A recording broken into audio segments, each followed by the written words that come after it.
Hi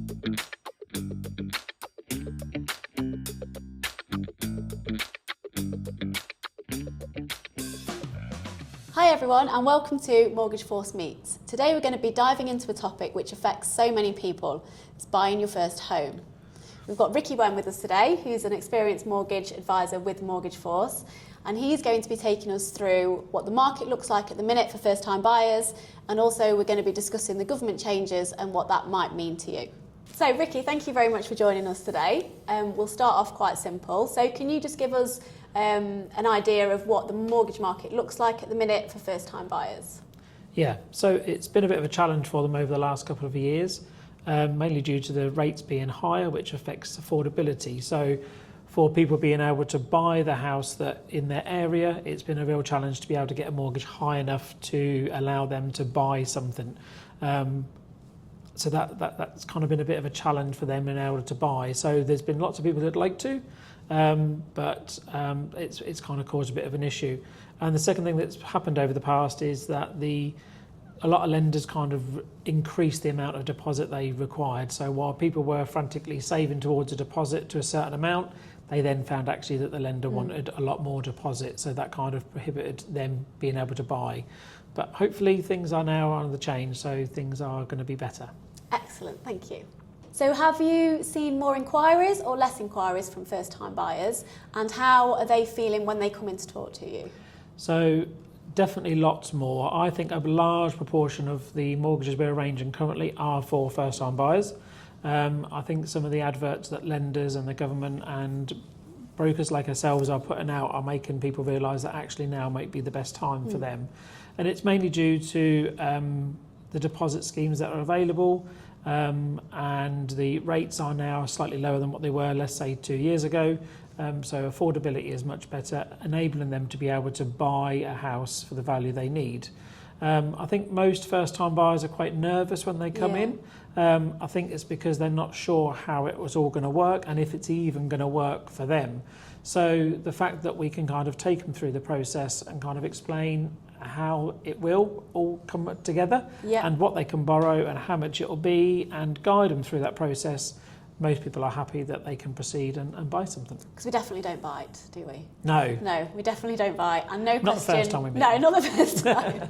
And no question is too stupid either. We've heard them all. I love it. Loads of questions at the end or all the way through is good, because it just means that I can take on board or understand that they actually know the information I've given them, they're actually processing and understand it. Perfect, thank you. So Ricki, you mentioned in your previous answer about deposits and how much deposit a first-time buyer would need.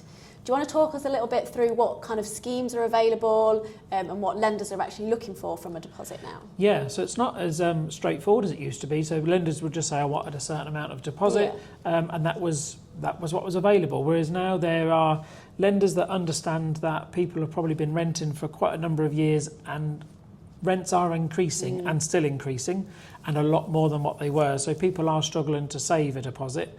So there's a couple of options where there's no deposit at all needed. So if someone's been renting and we can prove that, there may be an option where they don't need any deposit.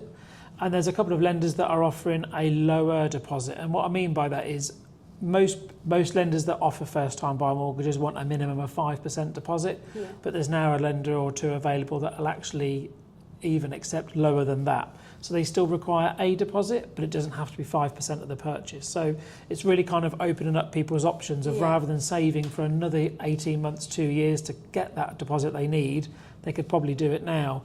And there's many situations where the purchase of the property they want and the mortgage they need and the repayment they're going to have may be the same or even lower than the rent that they're going to be paying. So it's definitely worth asking the question of what's available, how much will it be, what could I borrow, and what the repayments are going to be. The government are just about to launch a new scheme, which is a government-backed scheme, which a lot of lenders will sign up to and are doing. And that means that it gives the lender confidence to lend on the lower deposit mortgages. So the government is basically backing the applicant to the lender to allow that low deposit mortgage to go through, whereas in the previous times it may not have been acceptable. Okay, brilliant. So you've mentioned the government there, and I think Rachel Reeve has made some announcements recently, and I think it's been referred to as the biggest mortgage shake-up in the last decade, mainly to help growth and to support first-time buyers.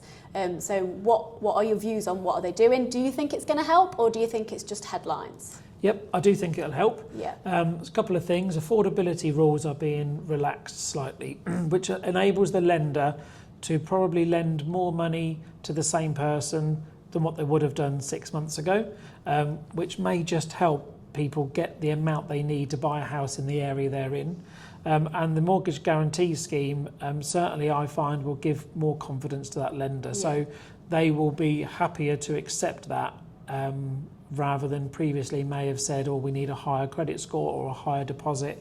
I think we'll find more first-time buyers on lower deposits being acceptable to more lenders than what there was before. Brilliant. So I think it will definitely give confidence, to the first-time buyers themselves, so there's more options for them rather than being railroaded down to maybe only one lender or two lenders. We have 80 or 90 probably on our system, so the more lenders that sign up to the new scheme that the government are offering, and as more lenders change their affordability in line with the new sort of guidelines, the more of those lenders will become available to the first-time buyers who are looking to buy now. Which helps everybody, doesn't it, really? Because if the first-time buyers are moving, then the next time movers are moving, and it kind of works up the chain. Yeah, we see lots of customers, obviously existing customers that probably bought their first house 5 or 10 years ago, then they're looking to move, and if they can sell their house, it means that obviously they'll move to the next house and the chain goes on. So yeah, it's probably likely to spur on the mortgage market and the housing market even more than it is currently. And we have heard on the grapevine that there might be another 2 interest rate drops in terms of the Bank of England base rate before the end of the year. Do you think that's going to have a positive impact as well? It will definitely have a positive impact. I don't think it always makes an instant change to the rates that are available, but it does certainly gives the lenders more confidence. Yeah. And once the lenders have got more confidence in the market and the rates, they certainly kind of will accept more mortgages, especially the lower deposit mortgages, and hopefully obviously reduce their rates so that it becomes even more affordable. Fantastic, thank you. So were there any common mistakes or misunderstandings that first-time buyers have when they come in to see you for some advice? Yeah, I think a lot of them are always concerned about their credit report. Okay. And if they've got sort of missed payments or a low credit score even, I think a lot of people shy away from coming to ask us about mortgages until they've kind of cleared bits and pieces on it, but it's not always necessary. So what can we do to help them with that then? Well, generally if they've got things on their credit file that they think may make a difference to a mortgage, is to print it and bring it with them or email it to us beforehand. A lot of the time, actually, it's not detrimental to getting a mortgage. It may be that we don't approach a couple of lenders that we normally would because that's on there, but there is certainly a lot more lenders still available that would accept what's on that credit file maybe. So certainly don't shy away from asking the questions. And sometimes if we think, well, actually, in 2.5 months' time, something changed on your credit file that we can see a date will come, we can say, look, in 2 months' time, that might be better to do it then. But there's usually an option to proceed. Excellent, thank you. And if somebody was looking to buy a house, say in the next 2 or 3 years, what advice would you give them to make the process as easy as possible? I think they should look now and get advice on their mortgage, just so they can preempt and plan ahead, rather than plan ahead the way that they think they should do, and actually come 2 years' time, we might say, you didn't need to do that, and they kind of might have wasted 2 years waiting.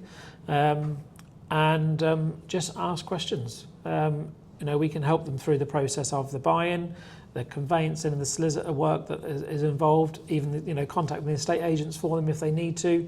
So there's lots of help and guidance that we can give, not just about the mortgage. Because it can be quite a daunting process, can't it? We Especially do like when you've never done it before. Yeah, we do like to try and kind of show what's going to happen next all the way through to the end, so that every time something happens, it's almost like, oh, we've done that bit, we can move on, and then we know where we are. Everyone knows what's expected of them and what to do next. Excellent, thank you. So thanks for that, Ricki. I hope if you're a first-time buyer and you're watching this, it's given you a little bit of clarity and confidence on what to expect. If you do want any further information at all, then please get in touch, because at Mortgage Force, we're here to give you smart advice tailored to you.